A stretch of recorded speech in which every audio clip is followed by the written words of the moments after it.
Hi everyone, thank you very much for stopping by and returning to the Old World today as 2023, the 40th anniversary of the first edition of Warhammer Fantasy Battle, comes to its inevitable conclusion.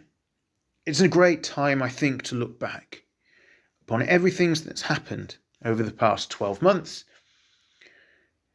and to conclude whether 2023 was or was not a good year for Warhammer.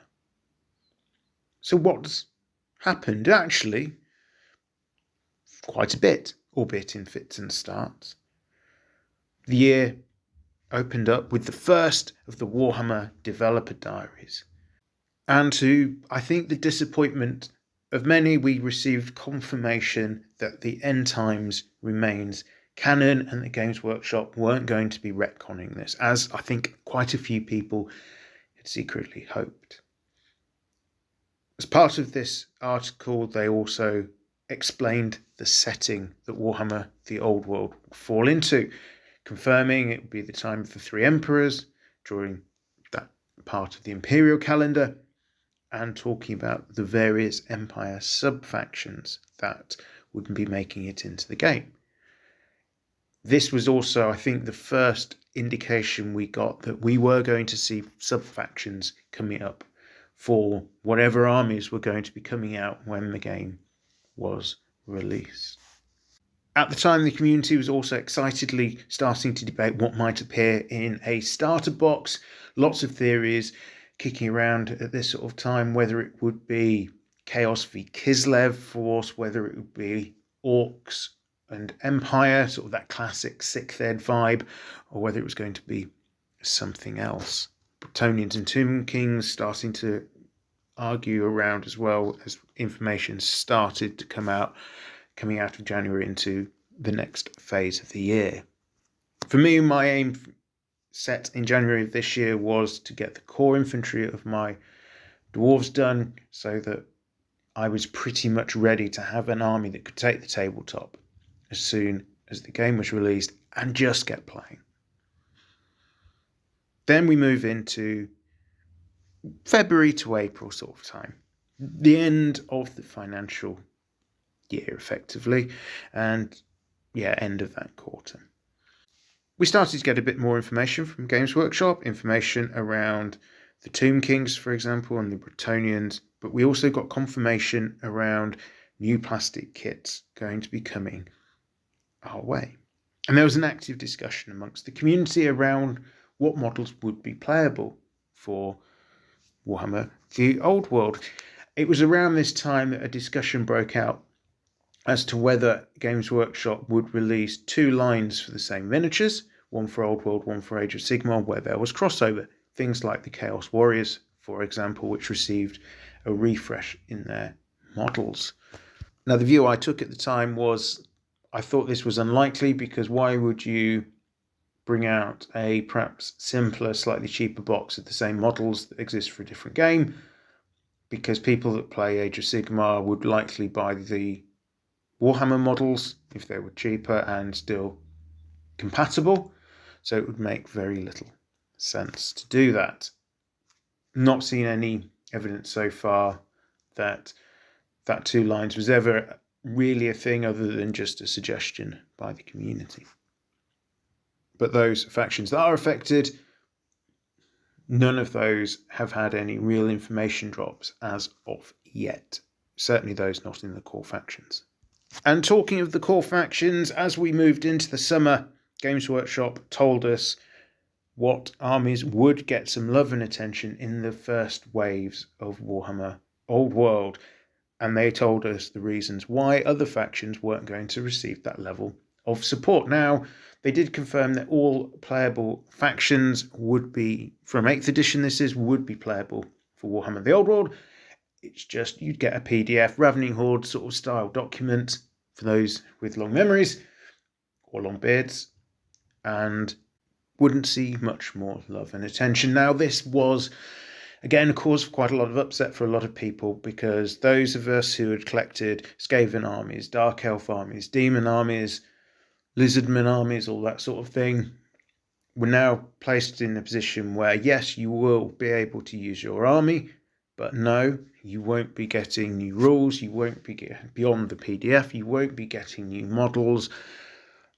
The game was going to be very much limited to a set of core factions that were particularly active in the old world at the time. And in this instance, by the old world, I mean the bit on the map that is labelled as the old world. So really the Empire, Bretonnia, Border Princes, that sort of area. And I think a lot of people at the time as well also acknowledged that Warhammer Fantasy, certainly in 8th edition, required an awful lot of models in order to play, and the buy-in was huge, particularly for new players. It was difficult to get people in, which is why, certainly one of the reasons why, Warhammer really struggled in 8th edition and eventually fell over. It just wasn't accessible. So there was a bit of an exploration of the idea around whether a more accessible version of Warhammer will come about. There was talks around the old Border Patrol style games, for example, small mini games where you could effectively take a start collecting style box, a battalion box, paint it up, and you would be able to use it on the battlefield. Interestingly, that is a route they've taken with Warhammer 40,000 10th edition, where there is now a version of the game where you can pick a start collecting box off the shelf, and then you are good to go and play some games, and there are specific rules designed for those style of matchups. We've not had confirmation one way or the other on this, but personally I wouldn't be surprised to see some kind of lower points level game offered to players purely to help with that accessibility. Even though Games Workshop have said this isn't going to be a game for new wargamers, they're after veterans, they're after experienced players, but they're not going to be focusing, I don't think, purely on experienced Warhammer players, because you can't expect a community that was significantly rattled, disgruntled, whatever word you want to use, 8 to 10 years ago with the demise and lack of active support for Warhammer Fantasy Battles to come flocking back. A lot of those people are gone, and for this game to work, you will absolutely need new blood coming into the game. Even if you're then having to drag them from other games, maybe fantasy games like Kings of War, for example, which have their own particular fan base. Now, as summer moved into autumn, the news from Games Workshop began to dry up. But what we did get was the start of Basegate. And the community started getting concerned around what base sizes models would be on after it was noted that 20mm would become 25mm squares. This is something that has absolutely raged constantly since then, with forums getting daily questions about base sizes and very little information coming from Games Workshop. It was only in the Magic Almanac that we got a sniff of what any base size other than a 20mm square would become when we saw the base size for a unicorn, which people are taking as being the size consistent for monstrous cavalry, but at this point we don't know, it might just be that model. There was also a lot of excitement around a November release. Now remember, this is a really important year. It's the 40th anniversary year of Warhammer Fantasy Battles, and there was a real expectation that there would be a push to get something out before Christmas this year in order to tie in with that special anniversary. I think it was Chapter Master Valrak who was pushing out some very strong rumours around a late November pre-order into an early to mid-December release date, just in time for Christmas, so people could put it on their Christmas list, rush out and spend their Christmas money for Games Workshop products. We know now that that didn't happen, and that the game is scheduled for release in 2024. The theory being it was the new Epic game that, because of printing issues and translation issues, forced the schedule back, and Warhammer was therefore knocked back a couple of months. Do we know that that's definitely the real reason? Absolutely not. It's again just a rumour, but what we do know is that the strong suggestion, the excitement around November was misplaced. One thing that did come out of Games Workshop, however, which caused a little bit of interest, was the retirement of a number of the old plastic kits on a temporary basis. So a number of the old Warhammer kits, plastics this is, that had become part of the Age of Sigmar range when Warhammer 8th edition bit the dust, were ultimately retired. In part, it was to reduce the size of the Cities of Sigmar range, particularly for Age of Sigmar. But there was also a note that they would be bringing back a lot of these kits for Warhammer. Whether this was just a spike to clear some of the old warehouse stock to make room for other things, I don't know. Whether it was to allow then for some work on some, let's face it, these are really old molds, these are really, really old kits, and when the game came to an end 8 or so years ago, a lot of these kits were old even then. But I think it did mark a real separation between the aesthetic of the old world and the aesthetic of Age of Sigmar, particularly if you look at the Cities of Sigmar models that have been released since then. They're going for a very different design to those of the Warhammer setting. Yes, you can kind of see the evolution, but they do look quite different, and they have obviously different lore behind them. The final thing for note for this autumn period is Games Workshop announced that there would not be a starter box for Warhammer the Old World, which caused quite a bit of consternation. Why would there be no intro box for people to get into the game? But the Games Workshop then had to clarify that what they meant is there wouldn't be a starter box in the line of Warhammer 40,000 or traditional Warhammer Fantasy, where you get 2 armies, some terrain, rules, dice, whippy measuring sticks, things like that. What they meant was you'd get a box, presumably, something a bit like the Horus Heresy. It just wouldn't have everything that was needed for a brand new player, so terrain and things like that. So this opened the door to intro boxes rather than starter box. It's a bit of an absurd split, to be honest, and I think when Games Workshop made that comment, it was probably slightly off the cuff and slightly ill-informed as to how that would particularly land. It definitely caused a bit of consternation and concern. Now then we pushed into winter, and at the end of October of 2023, the almanacs began. Weekly articles on the rules for Warhammer the Old World, looking at the different phases of the game, how each of the phases is going to be broken down, snippets of the rules, building that excitement and hype towards the announced release in early 2024. And it is widely assumed, again an assumption, that we're looking at a February sort of time for this release date now.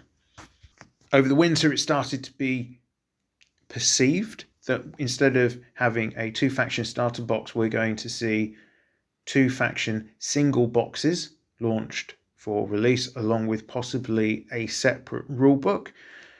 This has a lot of benefits if it happens, because it means you're not going to be lumbered with models for a faction you don't particularly want.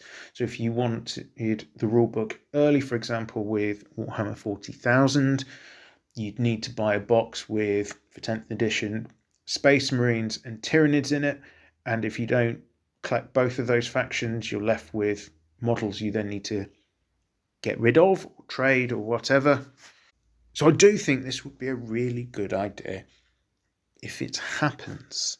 This winter, we've also seen a lot of information about the Bretonnians, including pretty much a blow-by-blow of which models are going to be available upon release. So we know it's not going to be the full range of Bretonnians from the 6th edition army book, but a lot of those models are going to be coming back. And we've also seen some new figures. The new handmaidens, I think, looks absolutely amazing. And then we've also got some foot knights, which I think will potentially completely change the way that Bretonnians play, giving them an option they've not had, certainly during my time of playing Warhammer back to, 4th, 5th edition. That solid unit of heavily armoured infantry that can dig in and just cause some issues. I do wonder if maybe actually, on reflection, that's because we're going to see scenario play coming into Warhammer the Old World, where just having cavalry with a few peasant infantry isn't going to realistically get the job done and help you hold the ground you need to score victory points.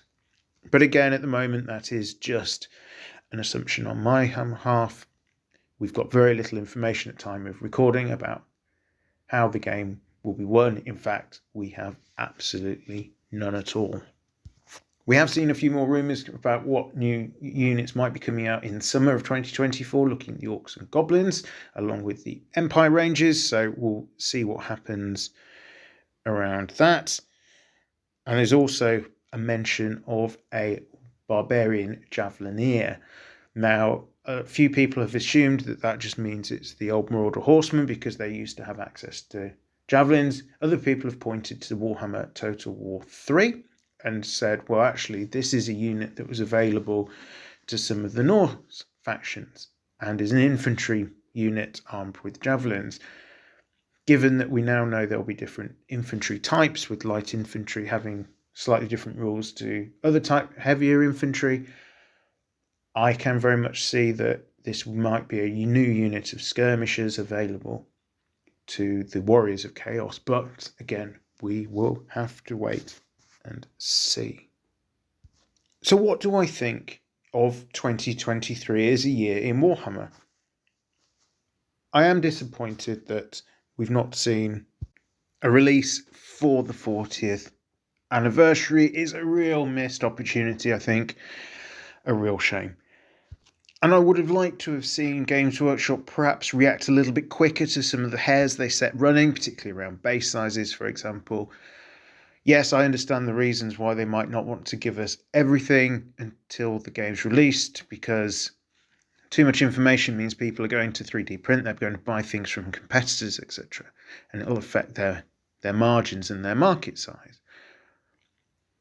But the nature of the incomplete comments they've made have been, in some cases, a little bit unhelpful. Having said that, I think what information we have been seeing from Games Workshop, it's broadly pretty positive. It's looking pretty interesting. And it does seem, certainly from a personal perspective, to allow a strong lean into the narrative as the game progresses and releases come through the work. So, yes, it would have been nice to see a game in 2023. But it doesn't mean I'm not excited for 2024. I think there's some good stuff to come. And I'm really, really looking forward to that. I touched on at the start where my objective had been personally for 2023 in relation to building my dwarf army ready for release, effectively. And I had been wanting to focus on my core infantry. Now, I did manage to get that done. In fact, I've got the army as done as I want it to be, pending actual information. I think I've got enough stuff to be able to put an army on the field. So that is definitely a tick in the box. For me, the next steps now are going to be planning what is going to be the big project for 2024. I didn't have a big project for 2023. The dwarves were a continuation of my 2022 work. There's also been news I've received that we may be seeing locally to me an event or two popping up for Warhammer the Old World in the summer. Now, I'm not really a tournament player, but it does give that impetus to try and create something ready in time for that. It gives me some timescales to work to. So I might well be looking at doing something around that and just seeing if I can bring some of the club mates with me in a Tale of Ex-Gamers kind of format. How much of that will make the channel, I don't know. Hopefully some of it, and hopefully I'll have the opportunity to work with another local channel to me in the year ahead, looking at all things Warhammer Old World. Everything very early stage, no promises at all around what exactly may or may not come up, beyond the fact that I will be aiming to continue to cover the developments in the Warhammer Old World sphere, and then dive into release to talk around what I think of the game when it finally comes out. All that remains for me to say at this point is thank you very much for listening. This has been my roundup of 2023. I look forward to hearing from you and to speaking to you all again in 2024. For those of you who celebrate it, Merry Christmas and a Happy New Year. For those who don't, happy holidays, assuming you are having holidays around the Christmas time in the Western calendar. Once again, thank you very much for listening. I am returned to the old world. Have a great day.